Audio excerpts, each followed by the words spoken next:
ராதே கிருஷ்ணா. ஆண்டாள் திருவடிகளே சரணம் சரணம் சரணம். கோபால சுந்தரி, என்ன உற்சாகமா இருக்காய்?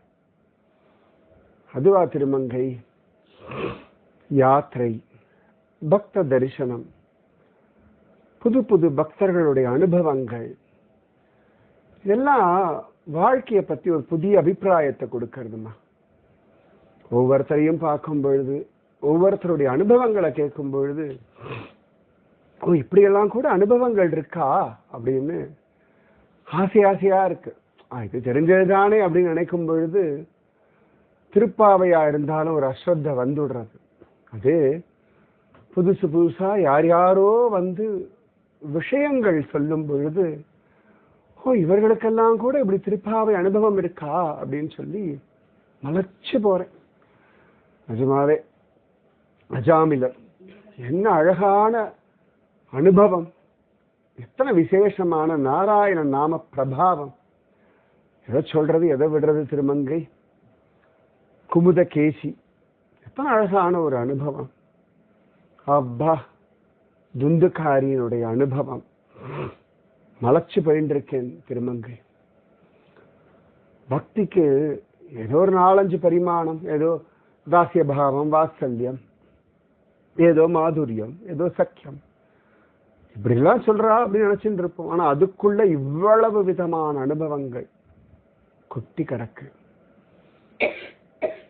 துந்துக்காரியா இருக்கட்டும், அஜாமிலரா இருக்கட்டும், இல்லாட்டி கேசியான குமுதனா இருக்கட்டும், எத்தனை விதமான அனுபவங்கள், எவ்வளவு வினயம் அவளுக்கு. அந்த அனுபவமும் திருப்பாவையும் எவ்வளவு அழகா ஜோரா இணைஞ்சு ஒரு பெரிய ஆனந்தத்தை கொடுக்கிறது. அப்பா நிறைய பக்தி பண்ணணும் திருமங்கை. பக்தி சுகம்தான், நிஜமாவே பக்தி சுலபம்தான். கோபாலசுந்தரி, பக்தி சுலபம் எப்ப தெரியுமா? எல்லாரிடத்துல இருக்கக்கூடிய பக்தியை நீ ரசிக்க ஆரம்பிச்சாத்தான் சுலபம். திருமங்கை, இது அழகா இருக்கே. ஆமா கோபாலசுந்தரி, உனக்கு பக்தி விருத்தி ஆகணும்னு வச்சுக்கோயே, ஒவ்வொருத்தருக்கும் ஒரு பக்தி இருக்குல்ல, அதை முதல்ல ரசிக்க ஆரம்பி. அத பார்த்து, ஓ இப்படி கூட பக்தி பண்ணலாமா அப்படின்னு அதை கொண்டாட ஆரம்பி. இந்த பக்தியில ஒரு பெரிய பிரச்சனை என்ன தெரியுமா? என் பக்தி வசந்ததா, அவர்கள் பக்தி வசந்ததா, யார் பெரியவர்கள் உனக்கு ஒரு எண்ணம் வரும் பொழுது பக்தியில ரசம் கிடைக்கிறது இல்லை. பேர் வேணா பக்தியா இருக்கும், ஆனா அந்த அனுபவம் கிடைக்காது. உன் பாஷையில சொல்றேனே, பன்றிபுரம் எல்லாம் போறாய், புரி ஜெகநாத ரத யாத்திரை போறாய். இந்த 10-15 லட்சம் கூட்டத்துல என்ன பாண்டரங்கனையும் ஜெகநாதனையும் தேடிண்டா போறாய்? சாத்தா, நிச்சயமா இல்லை. அந்த பக்த ஜனங்களுடைய பக்தி, அந்த பக்தியை ரசிக்கிறதுனாலே தான் அந்த கூட்டம் உனக்கு ரசமா இருக்கு. அங்க போய் சுவாமியை பார்க்கறதோ கோவிலுக்குள்ள போகிறதா லட்சியமா இருக்கு இல்லையா? முதல்ல அடுத்தவர்களுடைய பக்தியை ரசிக்க கத்துக்கும், கொண்டாட கத்துக்கும். அப்பதான் அதுல இருக்கக்கூடிய அனுபவம் உன் ஹிருதயத்துக்குள்ள வரும். அப்பொழுதுதான் உனக்கு அனுபவம் விருத்தி ஆகும். எப்படி ஊரா போய் அந்த ஊர்ல விசேஷமான தின்பண்டங்கள் சாப்பிட்டு இது நன்னா இருக்கு அது நன்னா இருக்கு, எப்படி அதை ரசிக்கிற சுவாவம் இருந்தா தானே. ஓ திருமங்கை, என்ன அழகா சொல்லித்தர. சுகம் நிஜமாவே இப்ப இன்னும் புரியறது. சின்ன சின்ன, அது என்ன சின்ன சின்ன, அது இல்ல, சின்ன சின்ன பக்தியா இருந்தால் அதுதான் தப்பு. எதுவுமே சின்ன பக்தி இல்லை, எல்லாமே பெருசு தானே. நீ யார் முடிவு பண்றதுக்கு இது சின்ன பக்தி இது பெரிய பக்தி? எல்லாமே பகவான் அனுபவிக்கிற பக்தி. நல்லா ஞாபகம் வச்சுக்கோ. ஒரு ஆகாரம் சாப்பிட்றாய், உப்பு துளிதான் போடுறோம், அதனால என்ன உப்புக்கு மரியாதை குறைவோ? நல்லா ஞாபகம் வச்சுக்கோ. எதுக்கு எந்தெந்த அளவு உண்டு அந்தந்த அளவுக்குரிய மரியாதை உண்டு. இது ஏற்றமுடையது இது தாழ்ச்சி அப்படின்ற அந்த புத்தியை விட்டுடும். எல்லாருடைய எல்லா விதமான பக்தியையும் ரசிக்க கத்துக்கோ. முதல்ல அதை மதிக்க கத்துக்கோ. நீ மதிச்சா ரசனை வரும், ரசனை வந்தா அனுபவம் விருத்தி ஆகும். திருமங்கை மதிக்க கத்துக்கணும். நிஜமாவே அந்த மதிக்கிறதுக்கு முதல்ல வினயம் வேணும். இன்னும் பக்குவப்படணும்ன்ற புத்தி வேணும். அப்பதான் வரும். சரி திருமங்கை, எல்லா இடத்துல இருந்தும் கத்துக்கிறேன், எல்லாருடைய பக்தியையும் ரசிக்கிறேன், எதையும் குத்தமே சொல்ல மாட்டேன். நீனா எதையும் நான் அவசரப்பட்டு இவாளுக்கு என்ன பெருசா தெரியும், இவா பண்றதெல்லாம் பொய் வேஷம் அப்படின்னு நினைக்க கூட மாட்டேன். அவரவர்கள் தெரிஞ்ச வழியில போயின்னு இருக்கா கோபாலசுந்தரி. கண்ணனே ஒரு வழியை காட்டுவான், பக்குவமான பிறகு அதுல அடுத்த வழியை காட்டுவான். நீ என்ன பிறக்கும் பொழுது எப்படி பக்த சிரோன்மணியோ?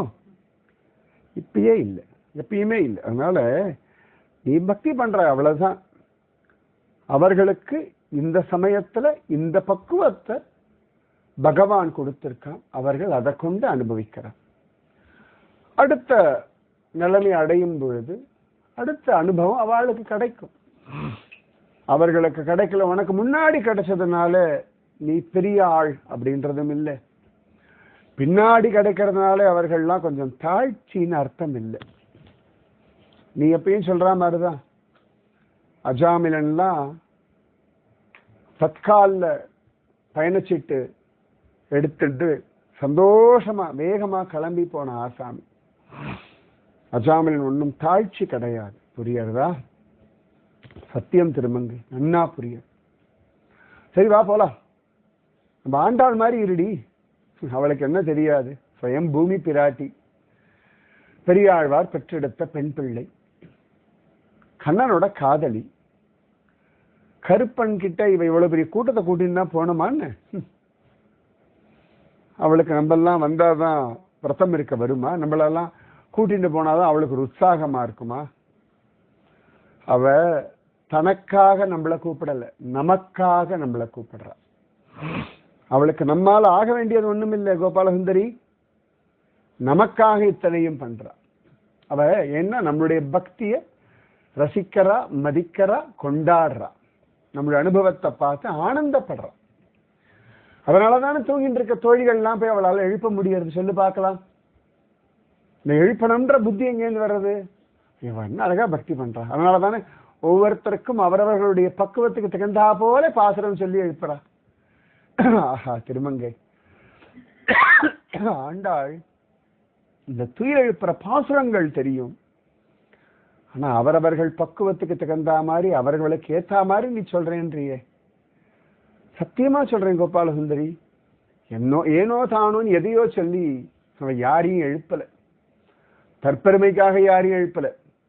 அவளுடைய மனசு, அவளுடைய வாக்கு, அவளுடைய செயல் எல்லாமே அடுத்தவர்களுடைய நன்மைன்ற உத்தேசிச்சு அவள் பேசுறாள்.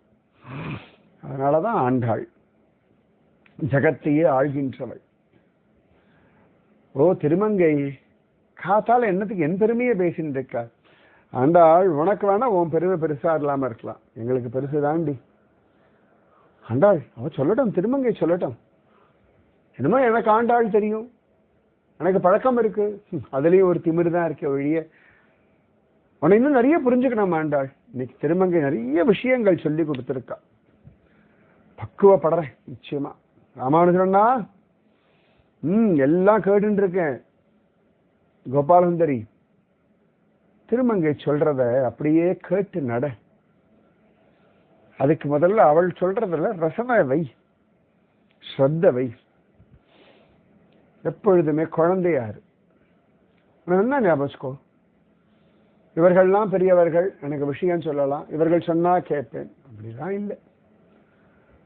பகவான் ஒவ்வொருத்தர் மூலமா ஒவ்வொருத்தருக்கு ஒரு அனுகிரகம் பண்றான். இந்த அனுகிரகம் வேண்டாம் நீ தள்ளி விடுவியோ? சஞ்சயனுக்கு அனுகிரகம் திருதராஷ்டிரன் மூலமாகத்தான். அதுக்காக எனக்கு இது வேண்டாம் தள்ளிவிட முடியுமா என்ன? கடைசி வரைக்கும் சஞ்சயன் திருதராஷ்டிரத்தை நன்றி கடனோட தான் இருந்தார். அதனால கண்ணன் இருக்கான் பாரு, அவன் இந்த அனுபவத்தை பலவிதமா கொடுப்பான், பல பேர் வழியா கொடுப்பான். பல முறைகள்ல கொடுப்பான். எப்படி கொடுத்தாலும் வாங்கிக்கிறதுக்கு தயாராக இரு.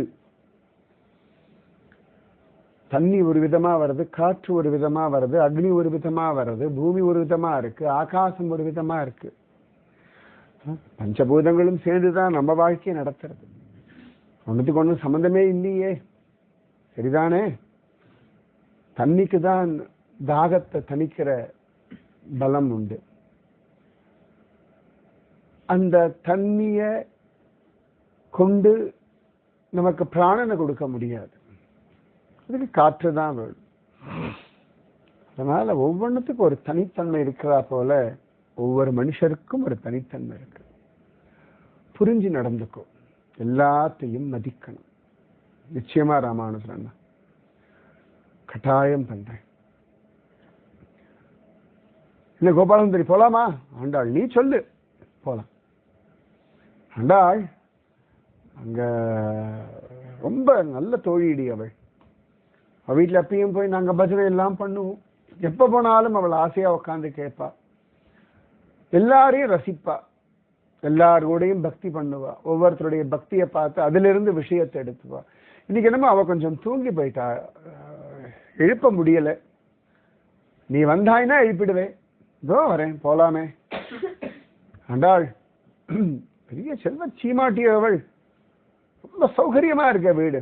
அதனால என்னடி, நீ பணக்காரால இருந்தா பக்தி பண்ணக்கூடாதா? பக்தி பண்ற ஏழையா தான் இருக்கணுமா? ஆனந்தமா இருந்தா பக்தி பண்ணக்கூடாதா? துக்கத்துல இருந்தா தான் பக்தி பண்ணணுமோ? என் பலவானா இருந்தா பக்தி பண்ணக்கூடாதா? பலகீனமா இருந்தா தான் பக்தி பண்ணணுமா? யாரா இருந்தாலும் எந்த நிலைமையில இருந்தாலும் பக்தி பண்ணலாம், பக்தி பண்ணணும், அதற்கான அனுபவம் கிடைக்கும். ஆர்த்தி ஜிக்யாசு அர்த்தார்த்தி ஞானீச்ச பரதர்ஷப, பகவான் கீதையில சொல்றா இல்லையா? வேணும்னு கேட்பா, துக்கத்துல அழுவா, இருக்கானா இல்லையான்னு தேடுவா, இருக்கான்னு அனுபவிப்பா. இப்படி 4 விதமானவர்களும் என்னுடைய பக்தர்கள்னு கண்ணனை கீதையில சொல்றான் இல்லையா? அதனால அவளுக்கு இந்த வாழ்க்கையை தெய்வம் கொடுத்திருக்கு. அந்த வாழ்க்கையில அவளுக்கு ஒரு பக்தியையும் கொடுக்கும். மெதுவா போற ஆமைக்கு வாழ்க்கையை கொடுத்திருக்கான், வேகமா போற சிறுத்தைக்கும் வாழ்க்கையை கொடுத்திருக்கான். இதற்கான ஆகாரம் இதற்கு, அதற்கான ஆகாரம் அதற்கு, அதற்கான வாழ்க்கை முறை அதற்கு, ஆமைக்கு தகுந்த வாழ்க்கை முறை அதற்கு. எல்லாத்துக்கும் ஒரு வாழ்க்கை முறை, ஒரு அழகான நளினம், ஒரு சுகம் எல்லாம் கொடுத்திருக்கான். ஆமையோட வாழறதுக்கு இன்னொரு ஆமையை கொடுத்திருக்கான், அவர்கள் வாழறதுக்கு பெரிய பரந்த கடலை கொடுத்திருக்கான், பெரிய சிறுத்தை ஓடுறதுக்கும் ஆடுறதுக்கும் விளையாடுறதுக்குமா ஒரு பெரிய காட்டை கொடுத்திருக்கான், அது ஏறதுக்கு மரத்தையும் கொடுத்திருக்கான், அது அடிக்கிறதுக்கான மிருகத்தையும் கொடுத்திருக்கான். இந்த சிறுத்தையும் சிங்கமும் அடிக்கக்கூடிய மானாவே இருக்கட்டுமே, அந்த மான சிங்கத்துக்கும் சிறுத்தைக்கும் ஆகாரத்துக்காக மட்டும் பகவான் படைக்கல. படைச்சிருந்தான்னா அதுக்கெல்லாம் ஓடுற சக்தியை கொடுக்க மாட்டான். பல நாள் சிறுத்தை துரத்தினாலும் என்னைக்காவது ஒரு நாள் தான் சிறுத்தை மான் அடிக்கும், பல நாள் மான் தான் ஓடி போயிடும், சிறுத்தையால பிடிக்க முடியாது. அப்ப அதற்கும் வாழ்வதற்கான பலத்தையும் தைரியத்தையும் உற்சாகத்தையும் நம்பிக்கையும் வேகமா ஓடக்கூடிய கால்களையும் புத்தியையும் தெய்வம் கொடுத்திருக்கு. அதனால திரும்பவும் சொல்றேன் கோபால சுந்தரி, யார் எந்த நிலைமையில இருந்தாலும் பக்தி பண்ணுவார்கள். அந்த பக்தியை ரசிக்கணும், அனுபவிக்கணும். என்ன புரிஞ்சது ஆண்டாள்? நிஜமாவே அடுத்தவாளுடைய பக்தியை மதிக்கணும், ரசிக்கணும், கொண்டாடணும். இது வாழ்க்கையில இன்னைக்கு கிடைச்ச ஒரு பெரிய பாடம். என் பக்தி வசத்தி, நான் வசந்தவள், இந்த எண்ணங்கள்னால பிரயோஜனம் இல்லை. அதேதான் கோபால சுந்தரி. இவளை எழுப்ப போறோம், வா, ஆனந்தமா எழுப்பலாம். ரொம்ப விசேஷமானவள் அல்லவா? கற்று கறவை கணங்கள் பல கறந்து செற்றார் திரளழிய சென்று செரு செய்யும் குற்றமொன்றில்லாத கோவலர்த்தம் பொற்கொடியும் புற்றரவ அல்குள் புனமையிலே போதராய் சுற்றத்து தோழிமார் எல்லோரும் வந்து நின்முற்றம் புகுந்து முகில் வண்ணன் பேர்பாட சிற்றாதே பேசாதே செல்வ பெண்டாட்டி நீ புற்றிற்கு உறங்கும் பொருளேலோ ரம்பாவாய். அப்பா ஆண்டாள், அவளுடைய வாழ்க்கை அதை அடிப்படையாக கொண்டு அவளை எழுப்புறியடி. கோபாலசுந்தரி, பகவான் தானே ஒவ்வொருத்தருக்கும் ஒரு வாழ்க்கையை கொடுத்திருக்கான். அது எப்படி நாம குத்தம் சொல்லலாம்? அது அவனையே குத்தம் சொல்ற மாதிரி அர்த்தம் இல்லையா? ஓ ஆண்டாள், இத்தனை நாள் அது புரியலையே. இவர்கள் குற்றவாளிகள்னு நினைச்சுதான் பேசிட்டு இருக்கோம். அவரவர்களுக்கு ஒரு வாழ்க்கை, அதுல ஒரு பக்தி, அதுல ஒரு அனுபவம் வச்சிருக்கான் கோபாலசுந்தரி. இதோ வந்துட்டாளேவ, அதான் பாத்தியா, மன்னிச்சுடு ஆண்டாள். தெரியல, என்னமோ ஒரு கொஞ்சம் கண் அசந்துட்டேன் போல இருக்கு. மன்னிச்சுடுங்க. இவ்வளவு பேர் வந்திருக்கேள், உங்க அத்தனை பேரையும் என் வீட்டு வாசல்ல காக்க வச்சுட்டேன், மன்னிச்சுடுங்க. இனிமேல் இந்த மாதிரி ஆகாம பாத்துக்கிறேன். ரெடி, இவன் நமஸ்காரம் எல்லாம் பண்றா, சேவிக்கிறா. அதாண்டி பணக்காரியா இருந்தா திமிரோட இருப்பான்னு நினைச்சியே பாரு. இவ்வளவு வினயத்திலையும் இருக்க முடியும். பணத்தினால எல்லாம் கிடைச்சிடும், அதனால திமிரா இருப்பான்னு நினைச்சுட்டு இருக்காய்.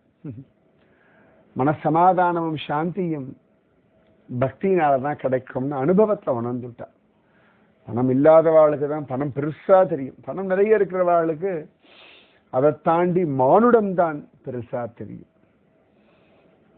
ஆண்டாள், பணம்ங்கிறதெல்லாம் பூர்வ ஜென்ம கர்ம வினைனாலே கிடைக்கிறதும் பந்துக்கள் மற்றவர்கள்னாலே கிடைக்கிறதும் தானே.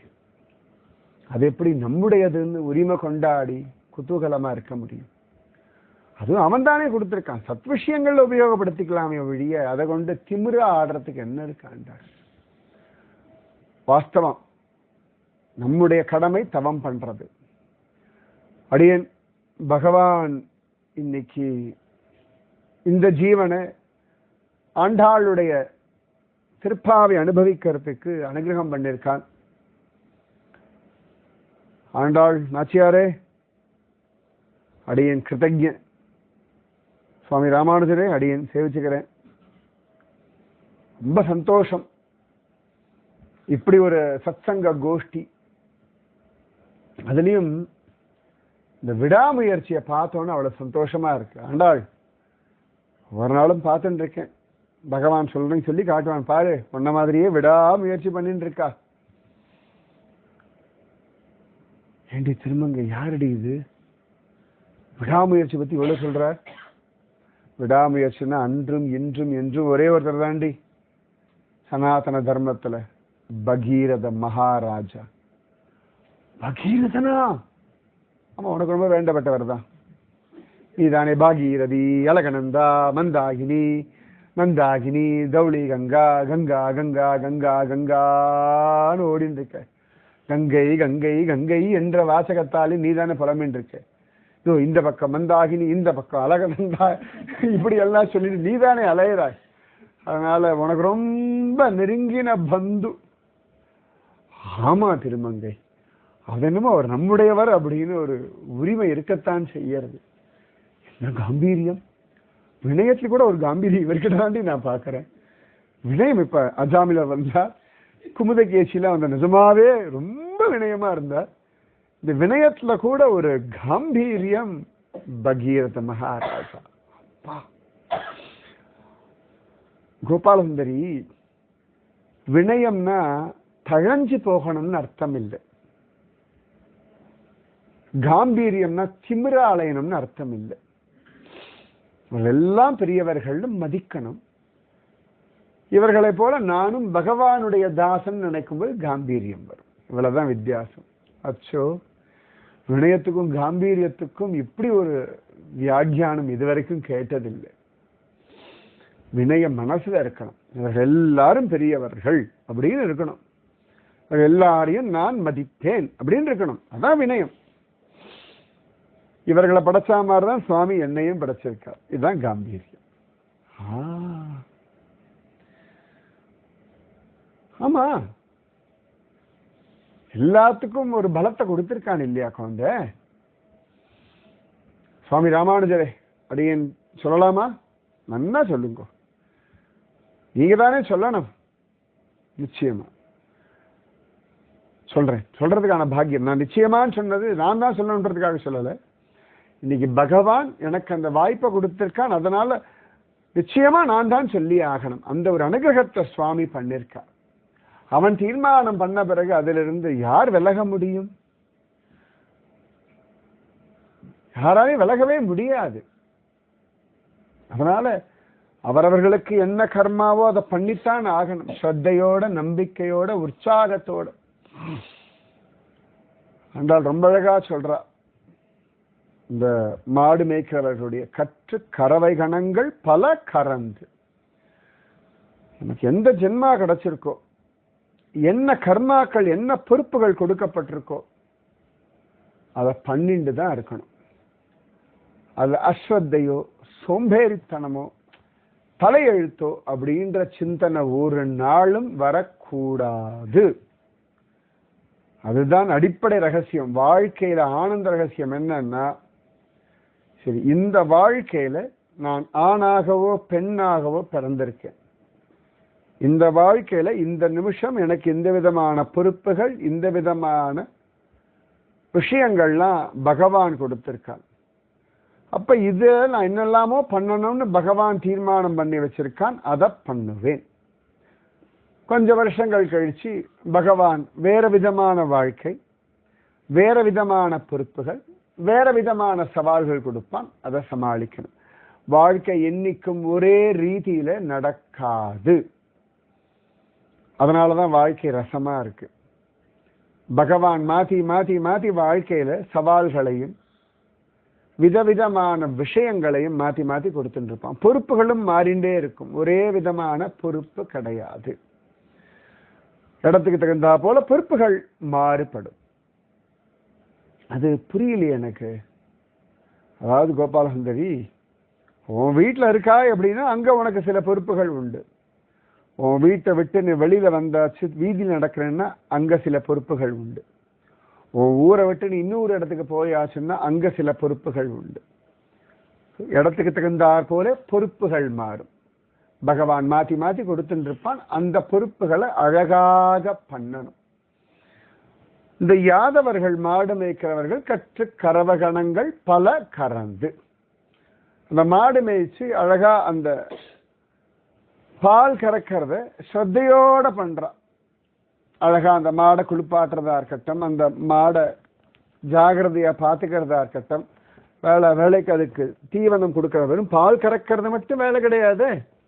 அந்த மாட்டை குளிப்பாட்டுறதா இருக்கட்டும், தகுந்த காலங்களில் அதுக்கு வேண்டிய தீவனங்களை கொடுக்கறதா இருக்கட்டும், அதுக்கு வேண்டிய காலங்களில் மருந்து மாத்திரைகள் கொடுக்கறதா இருக்கட்டும், அது கன்று ஈனுகின்ற காலங்களுக்கு ஏற்ற மாதிரி அதோட ஜோடியோடு அதை வாழ வைக்கிறதா இருக்கட்டும், கன்று ஈன்ற பிறகு அந்த கன்றுகளை பாதுகாக்கிறதா இருக்கட்டும், ரொம்ப பாலை கறந்து அதை கொண்டு மட்டும் வாழ்க்கை இல்லையே, அந்த பால் கறப்பதற்கு ஆதாரமான மாடுகள், காளைகள், அதை வெயில் மழை எல்லாத்துலேயும் மேய்ச்சிண்டு மிருகங்களிடத்திலிருந்து காப்பாத்திண்டு ஒரு கடமைன்னு வந்தால் அதை சுற்றி பல விஷயங்கள் உண்டு.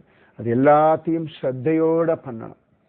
அது அழகா பண்ணக்கூடிய யாதவர்கள் கற்று கறவைகணங்கள் பல கறந்து. அதே சமயத்துல யாராவது தங்களுடைய மாடுகளை ஓட்டிட்டு போயிட்டா அப்படின்னா அவ்வளவு அழகா வீரமா கிளம்பி தன் மாடுகளை இழுத்துண்டு போனவர்களை, பிடிச்சுட்டு போனவர்களோட போய் சண்டை போட்டு செற்றார் திரளழிய சென்று சிறுச்செய்யும். நாங்க மாடெல்லாம் மேய்ப்போம், மாடெல்லாம் குளிப்பாட்டுவோம், மாடு பாலெல்லாம் கறப்போம். ஆனா மாடை யாராவது தூக்கிட்டு போயிட்டா வேற யாராவது வரணும்னு இல்லை, நாங்களே போவோம், எங்கள் மாட்டை நாங்களே சண்டை போட்டு மீட்டு கொண்டு வருவோம். அந்த விடாமுயற்சி மாடை காப்பாத்துறதுல இதுவும் உண்டு. அவெல்லாம் புரிஞ்சுக்க மாட்டேங்கிறோம், நாங்க பாட்டுக்கு என்ன பண்ணோம், நாங்க பாட்டுக்கு மாடை தானே மேய்க்கிறோம், எங்க மாட்டையும் ஓட்டிட்டு போறான்னு புலம்பலை, அழலை. பிடிச்சிட்டு போனா வந்து நாங்க திரும்பி மீண்டும் இழுத்துட்டு வருவோம். ஒன்னால இழுத்துட்டு போகக்கூடிய சக்தி ஒன்னா திரும்பி ஓன்கிட்டேந்து இழுத்துட்டு வர சக்தி எங்களுக்கும் இருக்கு. கற்று கறவை கணங்கள் பல கறந்து செற்றார் திரள் அழிய சென்று சிறுச்செய்யும். அவர்களை உண்டு இல்லாம அவன் அடுத்த வாட்டி என் மாட்டு மேல கைய வெப்ப அப்படின்னும்படியான வீரமுடைய யாதவ கூட்டம். கற்று கறவை கணங்கள் பல கறந்த செற்றார் திரள் அழிய சென்று செறி செய்யும். நம்முடைய கடமைகள் இதிலிருந்து யாராவது தொந்தரவு பண்றான்னா அந்த தொந்தரவை மீறி ஜெயிக்கிறதுக்கான போராட்டம் பண்ணக்கூடிய விடாமுயற்சி உடையவர்கள் யாதவர்கள். கற்று கறவை கணங்கள் பல கறந்த செற்றார் திரள் அழிய சென்று செறி செய்யும். அதனாலதானே கண்ணன் காளியனா இருந்தாலும் நாட்டியம் ஆடினான், காட்டுத்தீ வந்தாலும் குடிச்சான், கொற்ற மழை பெஞ்சாலும் கோவர்தன மலையை தூக்கி நின்னான் இல்லையா. மாடுகளை காப்பேன், இது என்னுடைய மாடுகள்னு சொல்லி பாம்பு கிட்ட இருந்து விஷமா இருக்கட்டும், இந்திரன் கொற்ற மழையா இருக்கட்டும், காட்டு தீயா இருக்கட்டும், என்னவா வேணா இருக்கட்டும், என்னுடைய மாடுகள் நான் காப்பாற்றுவேன் பகவான் நின்னா இல்லையா. அதுதான் யாதவர்களுக்கு பலம். அதனால அவர்களும் அப்படிதான். செற்றார் திரளழிய சென்று செரு செய்யும். பகவான் காட்டி கொடுக்கிறான், எப்படி வாழணும்னு காட்டி கொடுக்கிறான். தவம் பண்ணணும். ஒரு விஷயம் நமக்கு வேணும்னா அந்த தவம் நாம தான் பண்ணணும். ஆகாசத்துல இருந்து வந்து விழாது. நீ பாக்குறது புரியறது கோபால சுந்தரி. கங்கை ஆகாசத்துல இருந்து தானா கீழே இறங்கி வரல. தபஸ் பண்ணணும், வேணும்னு கேட்கணும். எத்தனை ஆயிரம் வருஷம் ஆனாலும் கங்கை கீழே வந்தாகணும்.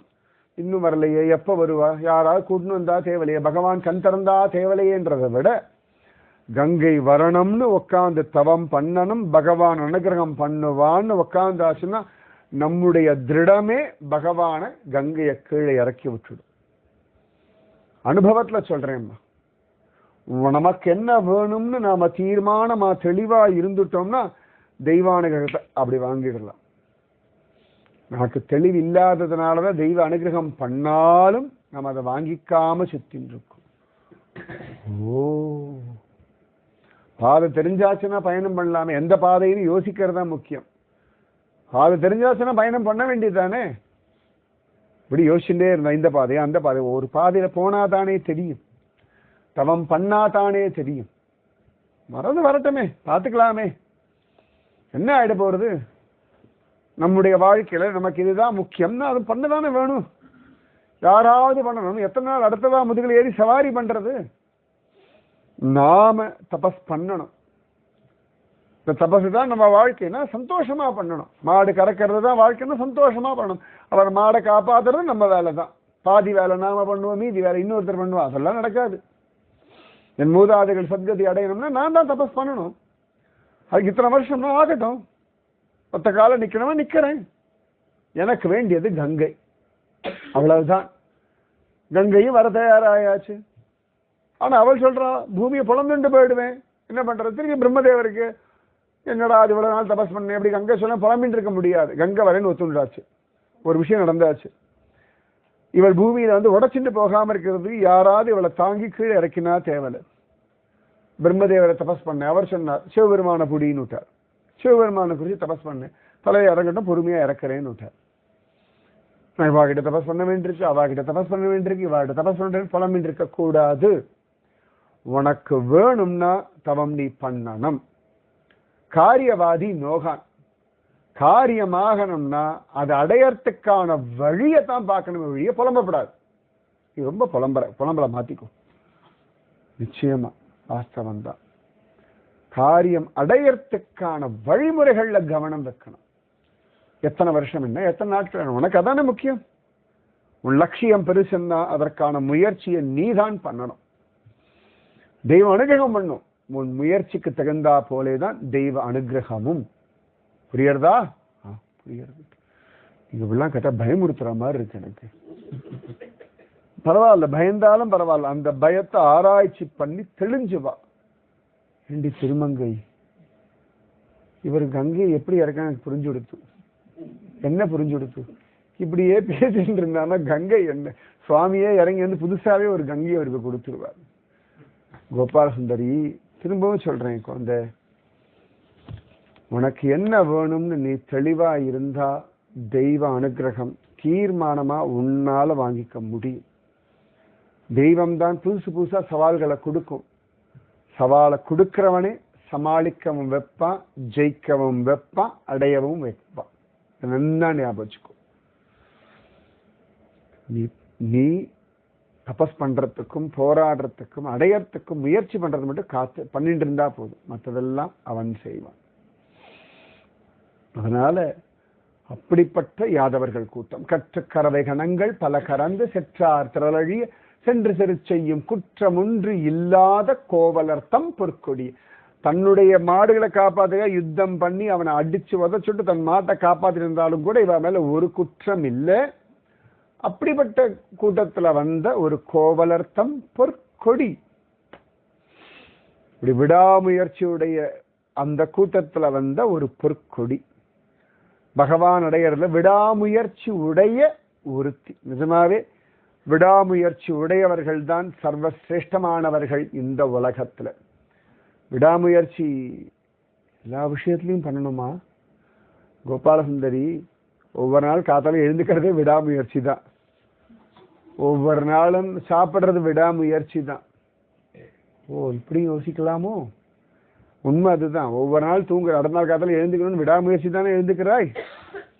விடாமுயற்சி தான் வாழ்க்கையின் ரகசியம். புரிஞ்சுக்கோ.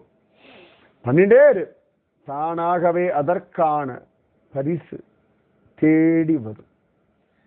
குற்றமில்லாத கோவலர்த்தம் பொற்கொடியே.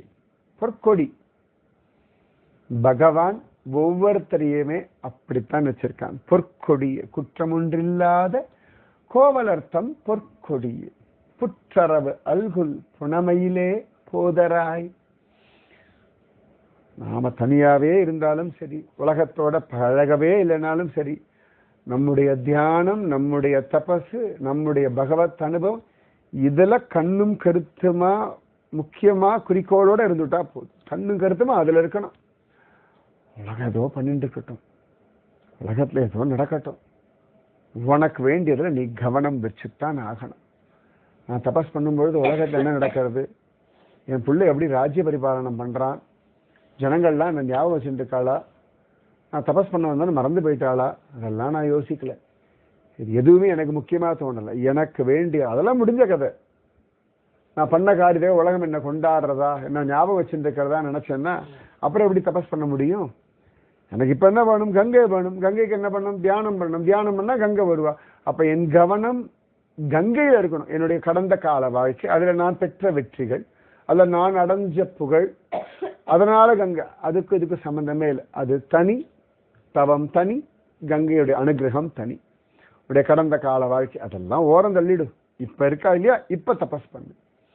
அந்த மாதிரி பொற்கொடி ஒவ்வொருத்தருக்கும் அப்படி ஒரு மனோபலத்தை தெய்வம் கொடுத்திருக்கு. குற்றம் ஒன்றில்லாத கோவலர்த்தம் பொற்கொடிய புற்றரவு அல்குல் புனமையிலே போதராய்.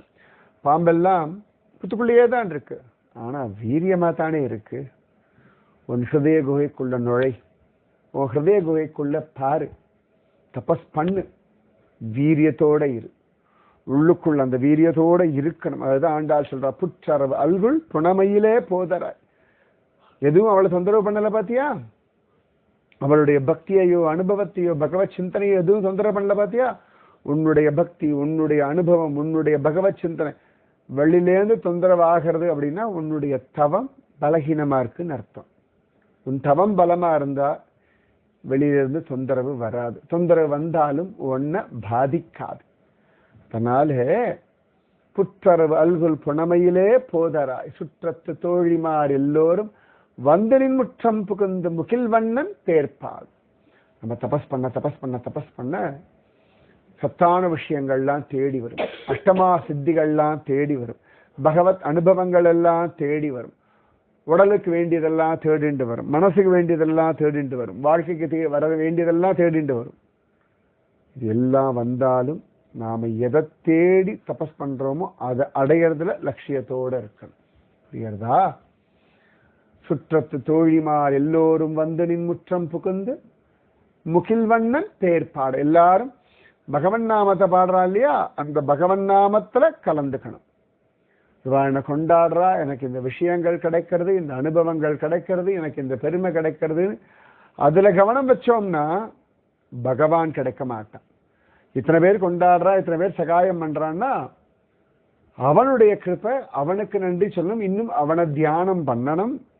அதனால முகில் வண்ணன் பேர் பாட, அதுல மட்டும்தான் நாம கவனம் வைக்கணும்.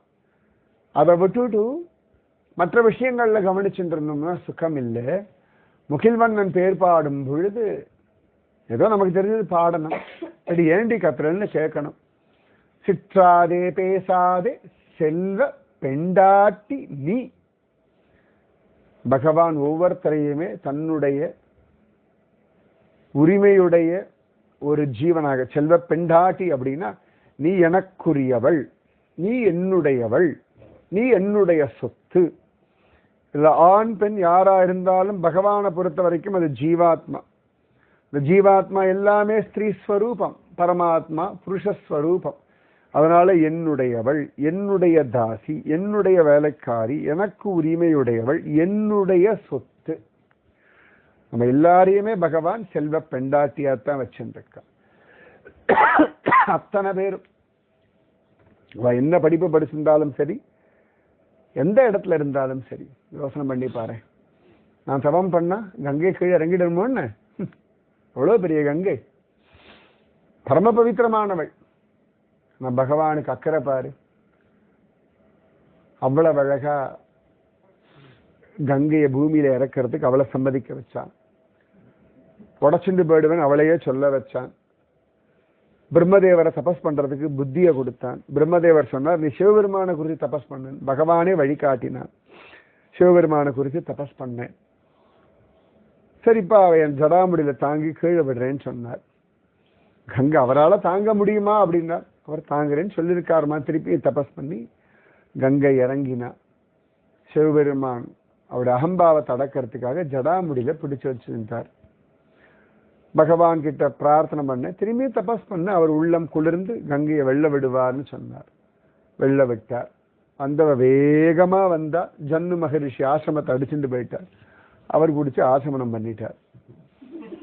பகவான் பார்த்தா, தபஸ் பண்ணு, அவரிடத்துல இருந்து திரும்பியும் கங்கையை கொண்டு வாங்க. அவனே தான் ஜன்னு மகரிஷி ஆசமனம் பண்ண வச்சான். அவனே தான் என்னை தபஸ் பண்ண வச்சான்.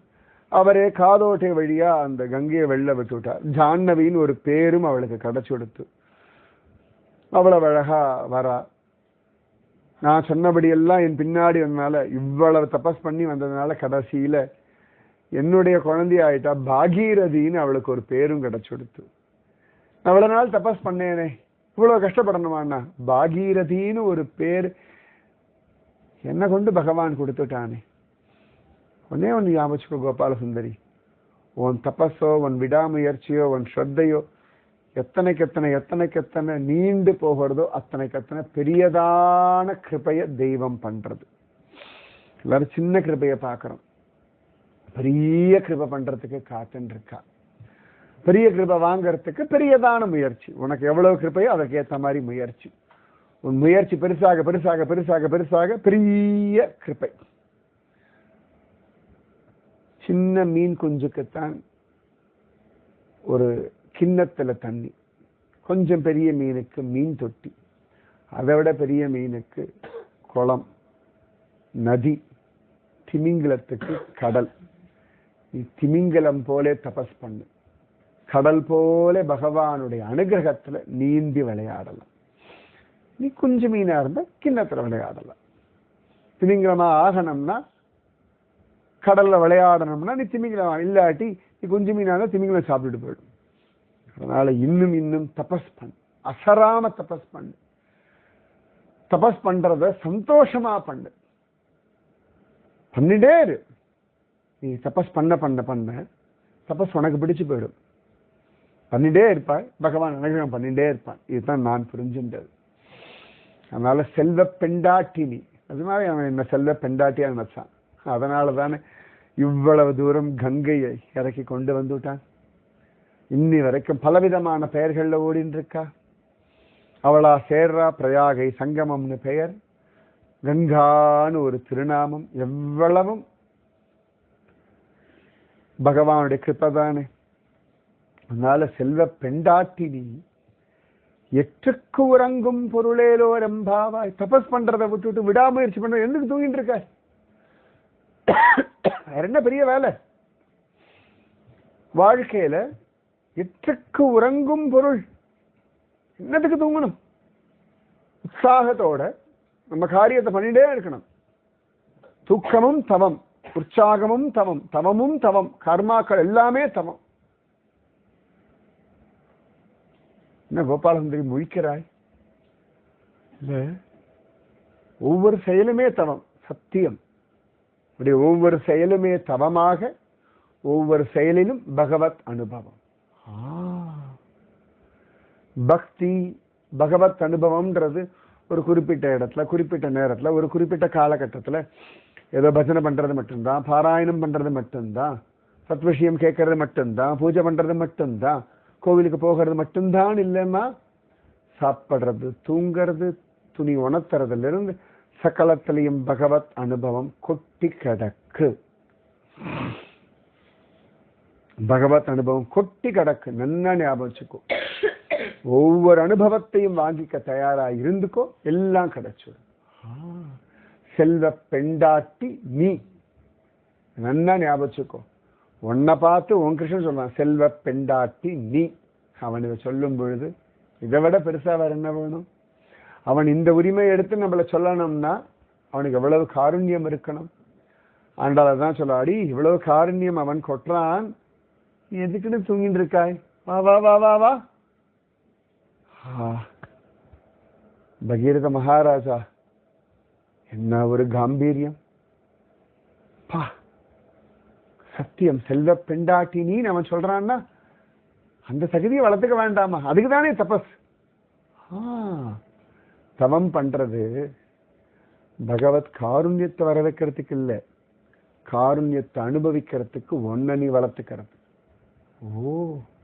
ஒன்ன நீ செதுக்கிறது, ஒன்ன நீ சரி பண்ணிக்கிறது, ஒன்ன நீ பக்குவப்படுத்திக்கிறது, அந்த காருண்யத்தை வாங்கி அனுபவிக்கிறதுக்கு. பகவத் காருண்யம் எப்பொழுதும் ஒரே மாதிரிதான் இருக்கு. தவம் பண்ண பண்ண பண்ண பண்ண நீ பக்குவப்படுறாய், நீ வாங்கிக்கிறாய். அதனாலே செல்வ பெண்டாட்டி நீ.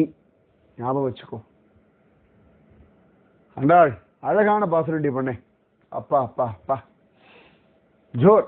ரொம்ப சந்தோஷமா இருக்கு. என்ன அழகான வார்த்தை. சுவாமி ராமானுஜரே, அற்புதம். சத்கோஷ்டி இப்படிதான் இருக்கணும். நானும் வரேன். திருமுக்களத்துல தீர்த்தம் ஆடணும், பட்டபத்திர சாயியை சேவிக்கணும்.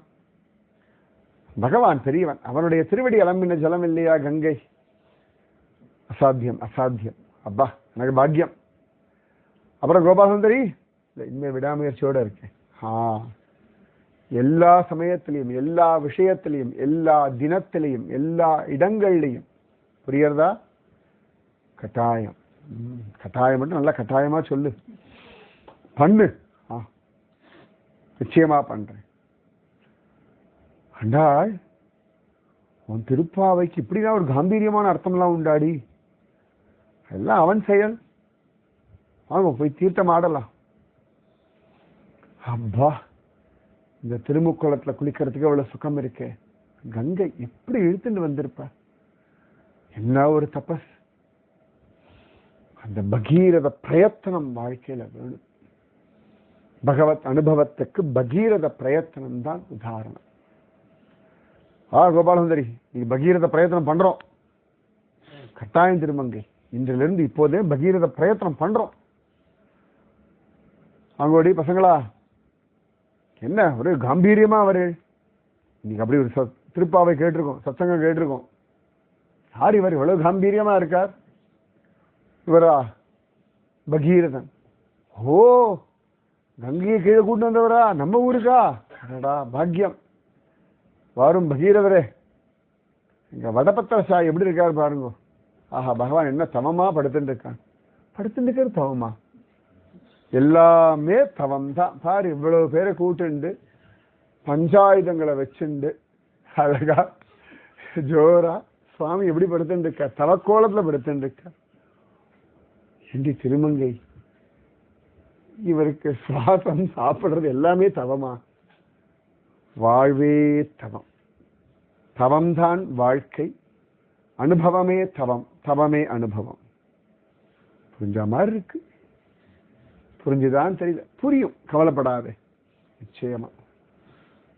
அண்டாள் பாசனம் சொல்லி பொண்ணே, கற்ற கறவை கணங்கள் பல கறந்து செற்றார் திரளழிய சென்று தரு செய்யும் குற்றமொன்றில்லாத கோவலர்த்தம் பொற்கொடியே புற்றரவு அல்குல் புனமையிலே போதராய் சுற்றத்து தோழிமார் எல்லோரும் வந்து நின் முற்றம் புகுந்த முகில்வண்ணன் பேர்பாட சிற்றாதே பேசாதே செல்வ பெண்டாட்டி நீ எற்றுக்கு உறங்கும் பொருளேலோ ரம்பாவாய்.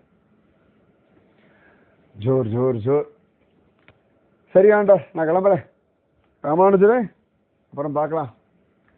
கோபாலசுந்தரி வா, கங்கோதிரி பக்கமெல்லாம் வா, நிறைய பேர் கூட்டிட்டு வா, கட்டாயம் நிச்சயமா வா. சரியா?